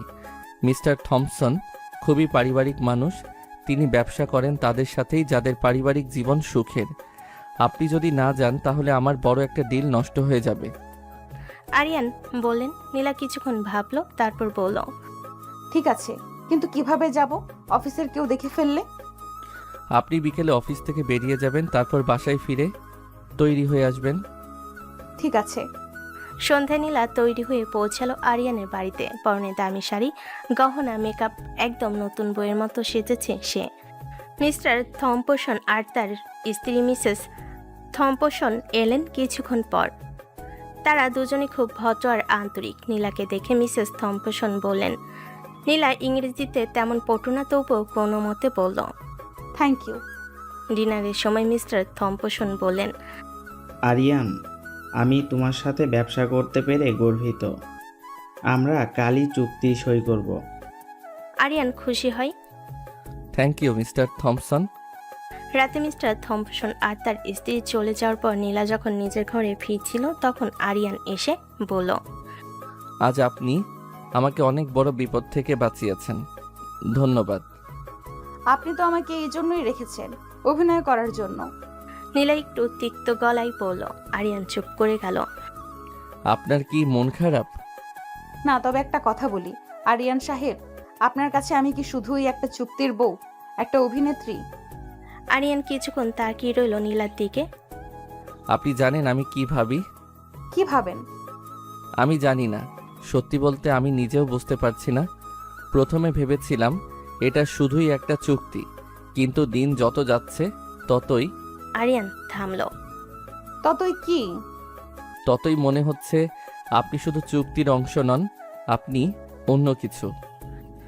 আরিয়ানের গলা নিচু হয়ে এলো। কিন্তু কি সেই অন্য কিছু আমি নিজেও জানি না।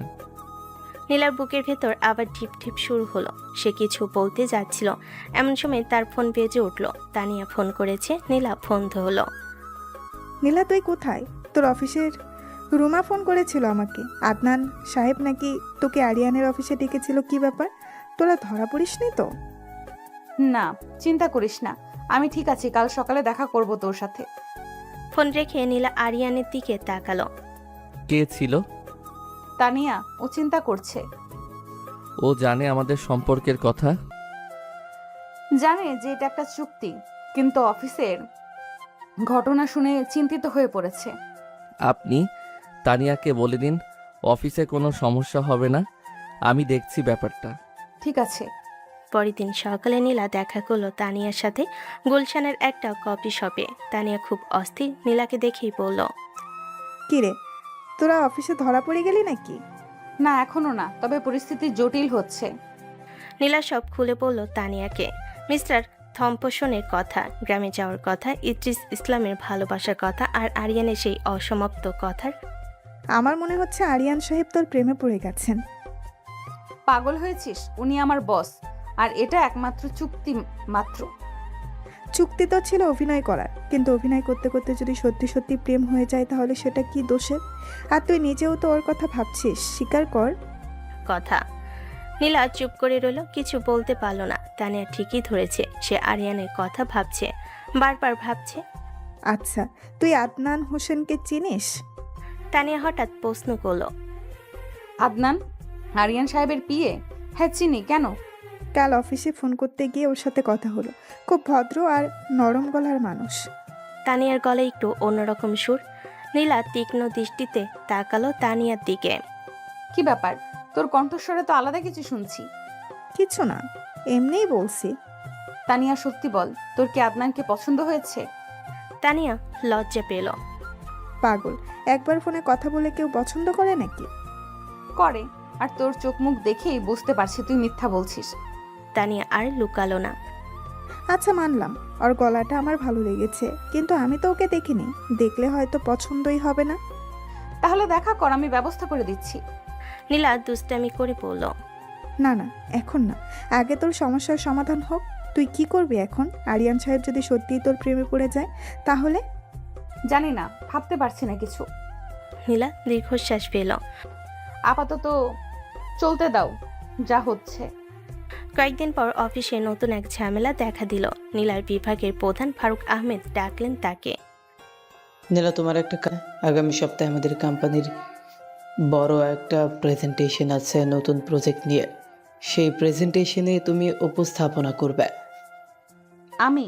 কেন? এ তো রাশেদ ভাইয়ার কাজ। রাশেদ এখন ব্যস্ত অন্য কাজে, আর তুমি এই প্রজেক্ট নিয়ে অনেকদিন ধরে কাজ করছো।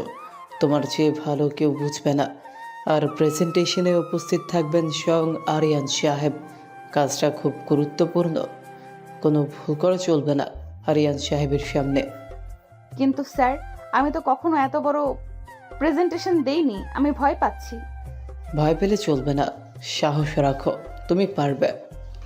নীলা কোনো রকমে রাজি হলো, কিন্তু তার মনটা খুব অস্থির হয়ে রইল। বাসায় ফিরে নীলা আরিয়ানকে ব্যাপারটা জানালো। ভালো তো, তুমি প্রেজেন্টেশন দেবে, আমি দেখব। কিন্তু আমি ভয় পাচ্ছি, আপনার সামনে প্রেজেন্টেশন দিতে গেলে আমি সব গুলিয়ে ফেলবো। কেন? অফিসে তো আমি তোমার বস, বসের সামনে প্রেজেন্টেশন দিতে ভয় কেন? কারণ আপনি শুধু আমার বস নন। নীলা ইতস্তত করে বলল। তাহলে আমি কি? আরিয়ানের চোখে প্রশ্ন। নীলা কোনো উত্তর দিতে পারল না। কিছুক্ষণ চুপ থাকার পর বলল, জানি না, কিন্তু আপনি অন্যদের মতো নন। আরিয়ান আর কিছু বলল না, শুধু তাকিয়ে রইল নীলার দিকে। তার চোখে কি যেন এক অদ্ভুত স্নেহ আর কৌতূহলের মিশ্রণ। সেদিন সকালে নীলার খুব টেনশন। প্রেজেন্টেশন রুমে বসে আছেন আরিয়ান, ফারুক আহমেদ, আরও কয়েকজন ঊর্ধ্বতন কর্মকর্তা। নীলা যখন প্রেজেন্টেশন দিতে দাঁড়ালো, তার হাত পা কাঁপছিল, কিন্তু শুরু করার পর ধীরে ধীরে সে আত্মবিশ্বাস ফিরে পেল। কারণ যে বিষয় নিয়ে সে বলছে সেটা তার একান্ত নিজের কাজ। সে জানে প্রতিটা খুঁটিনাটি প্রেজেন্টেশন শেষে সবাই প্রশংসা করলো। খুব ভালো হয়েছে নীলা, আমরা খুব ইমপ্রেসড। আরিয়ান কিছু বলল না, শুধু একবার নীলার দিকে তাকিয়ে এক চিলতে হাসলো।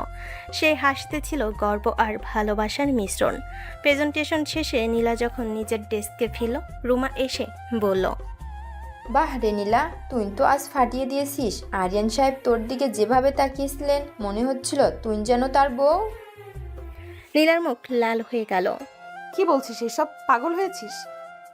আমি সিরিয়াস, তোর দিকে ওনার তাকানোর ভঙ্গিটা একটু অন্যরকম ছিল। আমি তো কখনো দেখিনি উনি এভাবে কারো দিকে তাকান। নীলা তাড়াতাড়ি প্রসঙ্গ বদলে ফেল, কিন্তু মনের ভেতর রুমার কথাটা গেঁথে গেল। আরিয়ান কি সত্যি অন্যরকম ভাবে তাকিয়েছিল নাকি রুমার চোখের ভুল? বিকেলে পাশে ফিরে নীলা দেখলো আরিয়ান বসে আছে ড্রয়িং রুমে। তার সামনে চায়ের কাপ। নীলাকে দেখে বলল। আসুন বসুন। নীলা বসলো। আজ আপনি খুব ভালো প্রেজেন্টেশন দিয়েছেন, আমি সত্যি ইমপ্রেসড। ধন্যবাদ। আমি একটা কথা বলতে চাই। আরিয়ানের গলা একটু গম্ভীর। বলুন।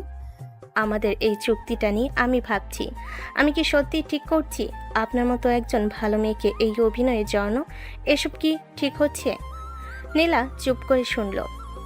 আমার দাদাভাই আমাকে অনেক ভালোবাসেন, আমি তার শেষ ইচ্ছা পূরণ করতে চাই, কিন্তু এভাবে মিথ্যার আশ্রয় নিয়ে কি উনি যদি কখনো জানতে পারেন তাহলে তার কষ্ট হবে, আর সেই কষ্ট আমি সহ্য করতে পারবো না। তাহলে আপনি কি করতে চান? আমি জানি না, আমি দ্বিধায় আছি। একদিকে দাদাভাইয়ের সুখ, অন্যদিকে সত্য। আপনি কি মনে করেন? নীলা কিছুক্ষণ ভাবলো। আমার মনে হয় সত্যিটাই বলা উচিত, কিন্তু সময়টা এখন নয়। আপনার দাদাভাই এখন অসুস্থ, এই সময় সত্যিটা জানলে উনি সহ্য করতে পারবেন না। তাই আমরা যতদিন না উনি সুস্থ হন ততদিন এই অভিনয় চালিয়ে যেতে পারি। তারপর যখন উনি সুস্থ হবেন তখন আমরা ধীরে ধীরে সত্যিটা বলবো। আরিয়ান নীলার দিকে তাকিয়ে রইল, তার চোখে শ্রদ্ধার ছাপ। আপনি খুব বুদ্ধিমতী আর সহানুভূতিশীল। আমি ভাগ্যবান যে আপনাকে পেয়েছি। পেয়েছি। নীলা প্রশ্ন করলো। আরিয়ান একটু হেসে বলল, মানে এই চুক্তির জন্য? নীলা বুঝতে পারল আরিয়ানের কণ্ঠে চুক্তির জন্য কথাটা যেন একটু আলাদা সুরে, সেখানে লুকিয়ে আছে আরো কিছু। কয়েকদিন পর ইদ্রিস ইসলাম বললেন, আরিয়ান, আমি নীলার পরিবারের সাথে দেখা করতে চাই। এ কথা শুনে আরিয়ান আর নীলা দুজনেই বিপদে পড়ল। নীলার পরিবার তো জানে না কিছুই। তারা জানে নীলা একটা চাকরি করে আর মেসে থাকে। তারা জানে না নীলা আরিয়ানের বউ সাজার অভিনয় করছে। আরিয়ান নীলাকে বলল, এখন কি করবেন? আমার মনে হয় আমার পরিবারকে সত্যিটা বলে দেওয়া উচিত। কিন্তু তারা রাজি হবেন? হবেন না, কিন্তু তাদের না বলেও তো উপায় নেই। দাদাভাই তো দেখা করতেই চাইবেন। নীলা পরের দিন ছুটি নিয়ে গেল তার গ্রামের বাড়ি কুমিল্লায়। তার বাবা নুরুল ইসলাম একটা ছোট্ট দোকান চালান। মা রাহেলা বেগম গৃহিণী, ছোট বোন নিপা কলেজে পড়ে। তারা খুব সাধারণ মধ্যবিত্ত পরিবার। নীলা যখন সব খুলে বলল, তার বাবা প্রথমে খুব রাগ করলেন। কি, তুই একটা ছেলের সাথে স্বামী স্ত্রীর সাজার অভিনয় করছিস আর আমি জানি না কিছু? এটা কি ধরনের কাজ হলো? মেয়ে মানুষে পরপুরুষের বাড়িতে থাকিস, এটা তো খুব বাজে কথা। নীলা কাঁদতে কাঁদতে বলল, আমি টাকার জন্য করিনি বাবা। দাদাভাই খুব অসুস্থ, তার শেষ ইচ্ছা নাতির বিয়ে দেখা। আমি শুধু একজন অসুস্থ মানুষকে একটু সুখ দিতে চেয়েছি। তাছাড়া আরিয়ান সাহেব খুব ভালো মানুষ, উনি আমাকে কোনো অসুবিধায় ফেলেননি। আমার মনে হয় আপা ঠিকই করেছে। একজন অসুস্থ মানুষকে সুখ দেওয়ার চেয়ে বড় কাজ কি আর হতে পারে? অনেক পৌঁছানোর পর নীলার বাবা মা রাজি হলেন ঢাকায় যেতে এবং ইদ্রিস ইসলামের সাথে দেখা করতে। কিন্তু তারা শর্ত দিলেন এই অভিনয় যেন খুব বেশি দিন না চলে, আর নীলা যেন কোনোভাবেই নিজের সম্মান হারায় না। পরের সপ্তাহে নীলার বাবা মা এলেন ঢাকায়। তাদের থাকার ব্যবস্থা হলো আরিয়ানের বাড়িতেই। ইদ্রিস ইসলাম তাদের খুব সমাদর করলেন। আপনার মেয়ে আমাদের ঘরের লক্ষ্মী। নুরুল ইসলাম কিছু বলতে গিয়েও থামলেন। ইদ্রিস ইসলামের সরল বিশ্বাস আর ভালোবাসা দেখে তিনি আর কিছু বলতে পারলেন না, শুধু বললেন, আপনার দোয়া চাই চাচা, আমার মেয়ে যেন সুখী হয়। আপনার মেয়ে এখন আমারও মেয়ে, আমি ওর সব দায়িত্ব নিচ্ছি। নীলা দূরে দাঁড়িয়ে এসব দেখছিল, তার চোখ দিয়ে জল পড়ছিল। কি জটিল এই সম্পর্ক, একদিকে সত্যি, অন্যদিকে এত ভালোবাসা। কিভাবে সামলাবো আমি? রাতে নীলার মা রাহিলা বেগম নীলারকে কাছে ডেকে বললেন, তোর আরিয়ান সাহেবকে আমার খুব ভালো লেগেছে। ছেলেটা ভদ্র, শিক্ষিত, আর তোর প্রতি ওর চোখে যে মায়া দেখলাম তাতে আমার মনে হলো ও তোকে সত্যিই পছন্দ করে। কি বলছো মা? উনি এইসব শুধু চুক্তির জন্য করেছেন? চুক্তির জন্য কেউ এতটা মায়া দেখাতে পারে না মা।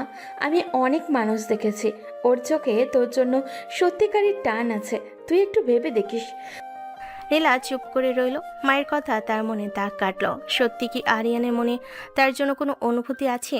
সত্যি কি ভালোবাসা? নীলার বাবা মা চলে গেলেন কয়েকদিন পর। যাওয়ার সময় নীলার বাবা তাকে বললেন, মা, তুই আমাদের একমাত্র ভরসা, নিজের সম্মান যেন কোনোভাবে নষ্ট করিস না। আর যখন এই অভিনয় শেষ হবে তুই যেন মাথা উঁচু করে আমাদের কাছে ফিরতে পারিস। নীলা কেঁদে ফেল। চিন্তা করবেন না বাবা, আমি আপনার মাথা নিচু করব না কখনো। এরপর দিনগুলো কাটতে লাগলো। নীলা আর আরিয়ানের মধ্যে একটা অদ্ভুত বোঝাপড়া তৈরি হয়েছে। তারা কথা বলে কম, কিন্তু একে অপরের প্রতি যত্নশীল। আরিয়ান নীলার পছন্দের বই এনে দেয়, নীলা আরিয়ানের জন্য চা বানিয়ে দেয়। দাদা ভাইয়ের সামনে তার স্বামী স্ত্রীর মতোই আচরণ করে, আর যখন একা থাকে তখন এক অদ্ভুত নীরবতা আর চোখের ইশারায় চলে তাদের কথোপকথন। একদিন রাতে নীলা ছাদে দাঁড়িয়ে আকাশ দেখছিল। হঠাৎ আরিয়ান এলো। আপনি এখানে? হ্যাঁ, আকাশ দেখছিলাম। শহরের আকাশে তারা কম দেখা যায়, কিন্তু আজ কিছু তারা দেখা যাচ্ছে। আরিয়ান পাশে দাঁড়ালো। কিছুক্ষণ চুপচাপ থাকার পর বলল, নীলা, আমি একটা কথা বলতে চাই। নীলার বুক ধক করে উঠল। বলুন। আমি জানি না এটা ঠিক কিনা, কিন্তু আমি আর চুপ থাকতে পারছি না। এই যে আমরা অভিনয় করছি তার মধ্যে কিছু সত্যি হয়ে যাচ্ছে। আমার মনে হয় আমি আপনার প্রেমে পড়েছি। নীলা হতভম্ব হয়ে তাকালো আরিয়ানের দিকে, যা সে কখনো আশা করেনি। তাই ঘটল। আরিয়ান নিজেই স্বীকার করলো তার অনুভূতির কথা।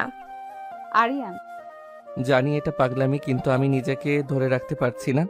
প্রথমে ভেবেছিলাম এটা শুধুই একটা চুক্তি, কিন্তু আপনি যখন আমার পাশে থাকেন, যখন আপনার হাসি দেখি, যখন আপনার চোখের দিকে তাকাই, আমার সব কিছু ওলটপালট হয়ে যায়। আমি জানি আপনি হয়তো আমাকে পছন্দ করেন না, আপনি হয়তো ভাবেন আমি শুধু একজন অহংকারী ব্যবসায়ী, কিন্তু আমি চাই আপনি জানুন আমার মনে আপনার জন্য কি আছে। নীলা কিছু বলতে পারছিল না, তার চোখ দিয়ে জল গড়িয়ে পড়ছিল।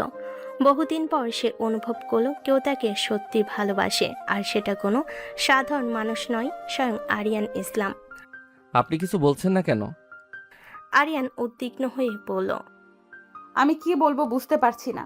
আমি তো ভেবেছিলাম আপনি যা করছেন শুধু চুক্তির জন্যই করছেন। প্রথমে তাই করছিলাম, কিন্তু এখন আর পারছি না। এখন এই সম্পর্কটা আমার কাছে চুক্তির চেয়ে অনেক বেশি কিছু। আপনি কি আমাকে একটু সুযোগ দেবেন, সত্যিকারের সম্পর্কের সুযোগ? নীলা আরিয়ানের চোখের দিকে তাকালো। সে চোখে কোনো অহংকার নেই, শুধুই অনুরোধ আর ভালোবাসা। সে কোনো জবাব দেওয়ার আগেই আরিয়ান বলল, আপনাকে এখনই উত্তর দিতে হবে না, ভেবে দেখুন, আমি অপেক্ষা করব। আরিয়ান চলে গেল। নীলা ছাদে একা দাঁড়িয়ে রইল, আকাশের দিকে তাকিয়ে ভাবল, এটাই কি সত্যি? আরিয়ান সত্যিই আমাকে ভালোবাসে, আর আমি কি ওকে ভালোবাসি? মনে পড়ল রাশেদের কথা। এখন সত্যি রাশেদের কথা ভাবলে কিছুই অনুভব হয় না, কিন্তু আরিয়ানের কথা ভাবলেই বুকের ভেতর কেমন করে, চোখে জল আসে, মনটা অস্থির হয়ে ওঠে। তাহলে কি এটাই ভালোবাসা? কিন্তু এটা কি ঠিক হবে? আমরা তো একটা চুক্তির মধ্যে আছি। এই সম্পর্কের শুরুটাই মিথ্যার উপর। এমন চুক্তির উপর কি কোনো সত্যিকারের সম্পর্ক গড়ে ওঠা সম্ভব? নীলা সিদ্ধান্ত নিতে পারছিল না, কিন্তু একটা জিনিস বুঝতে পারছিল, আরিয়ানের কথা শোনার পর তার মনটা অনেক হালকা হয়ে গেছে। কারণ সে আর একা নয়, তার অনুভূতির প্রতিদান আছে। পরের দিন সকালে নীলা যখন নিচে নামলো, দেখলো আরিয়ান বসে আছে ড্রয়িং রুমে। তাকে দেখে আরিয়ান উঠে দাঁড়ালো। Good morning. Good morning. কিছুক্ষণ কেউ কথা বলল না, তারপর আরিয়ান বলল, কাল রাতের কথা আপনি ভুলে যেতে পারেন যদি চান, আমি জোর করব না। ভুলে যাওয়ার মতো কথা নয় সেটা। তাহলে? আমি ভাবছি আর একটু সময় দিন। আরিয়ান মাথা নাড়ল, তার মুখে স্বস্তির ছাপ। যতদিন প্রয়োজন আমি অপেক্ষা করব। এমন সময় ইদ্রিস ইসলামের সেবিকা দৌড়ে এলেন। স্যার, ইদ্রিস সাহেবের খুব কষ্ট হচ্ছে, তাড়াতাড়ি আসুন। আরিয়ান আর নীলা দৌড়ে গেল ইদ্রিস ইসলামের ঘরে। দেখলো তিনি বিছানায় কাতরাচ্ছেন, শ্বাস নিতে কষ্ট হচ্ছে। আরিয়ান তাড়াতাড়ি অ্যাম্বুলেন্স ডাকলো। হাসপাতালে নিয়ে যাওয়া হলো ইদ্রিস ইসলামকে। ওনার হার্টের অবস্থা ভালো না, খুব সতর্ক থাকতে হবে, কোনো মানসিক চাপ দেওয়া যাবে না। আরিয়ান হাসপাতালের করিডোরে পায়চারি করছে, তার মুখে দুশ্চিন্তার ছাপ। চিন্তা করবেন না, দাদাভাই ঠিক হয়ে যাবেন। আরিয়ান নীলার হাত ধরে ফেলল। আমি দাদাভাইকে হারাতে পারি না নীলা, উনি আমার সবকিছু। নীলাও আরিয়ানের হাত চেপে ধরল। ভেঙে পড়বেন না, আল্লাহর উপর ভরসা রাখুন। কিছুক্ষণ পর ইদ্রিস ইসলামের জ্ঞান ফিরল। তিনি আরিয়ান আর নীলাকে কাছে ডাকলেন। আমি জানি আমার সময় শেষ হয়ে আসছে, কিন্তু আমি শান্তিতে মরতে পারবো যদি জানি তোরা দুজন সুখে আছিস। তোরা কি সত্যি একে অপরকে ভালোবাসিস? আরিয়ান আর নীলা একে অপরের দিকে তাকালো, তারপর আরিয়ান বলল, হ্যাঁ দাদা ভাই, আমি নীলাকে ভালোবাসি, খুব ভালোবাসি। নীলার চোখে জল এসে গেল। আমিও দাদা ভাই, আমিও আরিয়ানকে ভালোবাসি। ইদ্রিস ইসলামের মুখে শান্তির হাসি ফুটল। এই শুনেই আমি শান্তি পেলাম। আল্লাহ তোদের সুখী করুক। হাসপাতালে সেই রাতের পর ইদ্রিস ইসলাম ধীরে ধীরে সুস্থ হয়ে উঠলেন। ডাক্তার বলেন, উনি মানসিকভাবে অনেক শক্তিশালী। ওনার নাতি আর নাতবউয়ের সুখের খবরটাই যেন ওনাকে বাঁচিয়ে দিয়েছে। আরিয়ান আর নীলা দুজনেই বুঝতে পারল তাদের স্বীকারোক্তি শুধু অভিনয় ছিল না। হাসপাতালের করিডোরে দাঁড়িয়ে যখন আরিয়ান নীলার হাত ধরেছিল, যখন তার চোখে চোখ রেখে বলেছিল আমি ভালোবাসি, যখন দুজনেই জেনে গিয়েছিল এ আর অভিনয় নেই, এটাই সত্যি। ইদ্রিস ইসলাম হাসপাতাল থেকে বাড়ি ফিরলেন 1 সপ্তাহ পর। ফেরার দিন তিনি আরিয়ান আর নীলাকে পাশে বসিয়ে বলেন, আমি ঠিক করেছি, আর দেরি নয়, আগামী মাসেই তোদের অনুষ্ঠান। নীলার আরিয়ান একে অপরের দিকে তাকালো। এবার আর কোনো দ্বিধা নেই, কোনো চুক্তি বাধা নেই। দুজনেই হাসলো। সেই হাসতে ছিল স্বস্তি, ছিল নীরব ভালোবাসার স্বীকৃতি। নীলার বাবা মাকে আবার আনা হলো ঢাকায়। এবার আর কোনো অভিনয় নয়, সত্যিকারে বিয়ের কথা বলতে। নীলার বাবা নুরুল ইসলাম প্রথমে একটু ইতস্তত করছিলেন। আরিয়ানকে তিনি জিজ্ঞেস করলেন, বাবা তুমি কি সত্যি আমার মেয়েকে ভালোবাসো? ও তো খুব সাধারণ ঘরের মেয়ে, তোমার মতো বড়লোক ছেলের সঙ্গে ওর মিলবে কি করে? আরিয়ান হাত জোর করে বলল, চাচা, আপনার মেয়ে সাধারণ নয়, ওর মনটা সোনার চেয়েও দামি। আর আমি বড়লোক হতে পারি, কিন্তু ওর ভালোবাসার কাছে আমি ভিখারি। ওকে ছাড়া আমার জীবন অসম্পূর্ণ। নুরুল ইসলামের চোখে জল এসে গেল। তিনি আরিয়ানকে বুকে টেনে নিলেন। আল্লাহ তোমাদের সুখী করুক বাবা।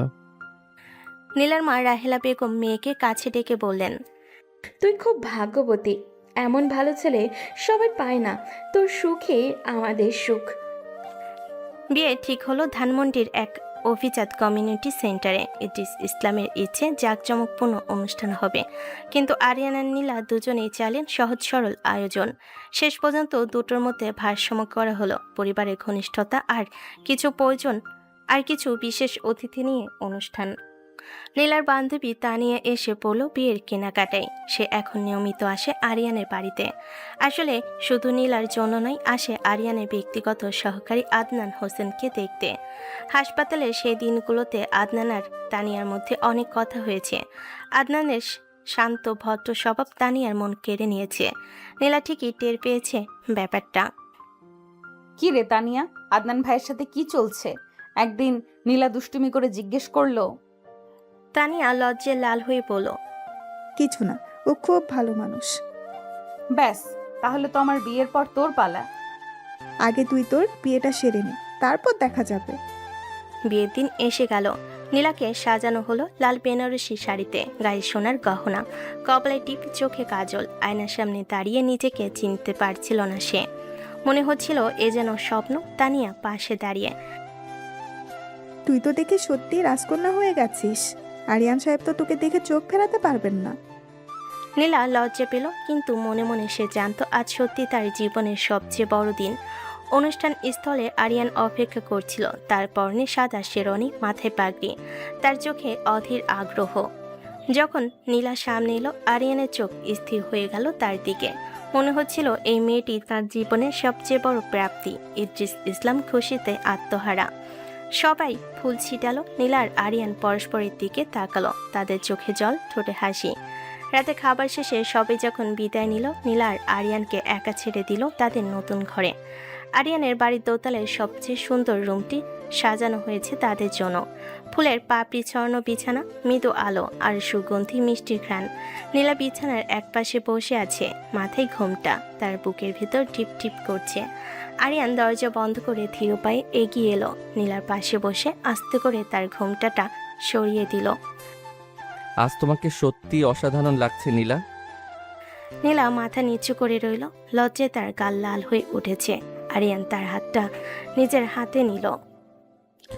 জানো, আমি কখনো ভাবিনি যে আমি এমন করে কাউকে ভালোবাসতে পারবো। আমার জীবনটা ছিল শুধু কাজ আর দায়িত্ব, কিন্তু তুমি এসে সব বদলে দিয়েছো। নীলা ধীরে ধীরে চোখ তুলে তাকালো। আমিও কখনো ভাবিনি। প্রথমে ভেবেছিলাম এটাই শুধুই একটা চুক্তি, কিন্তু সেদিন যখন তুমি বললে তুমি আমাকে ভালোবাসো, আমি বুঝতে পারলাম আমিও তোমাকে ভালোবাসি অনেক দিন থেকে।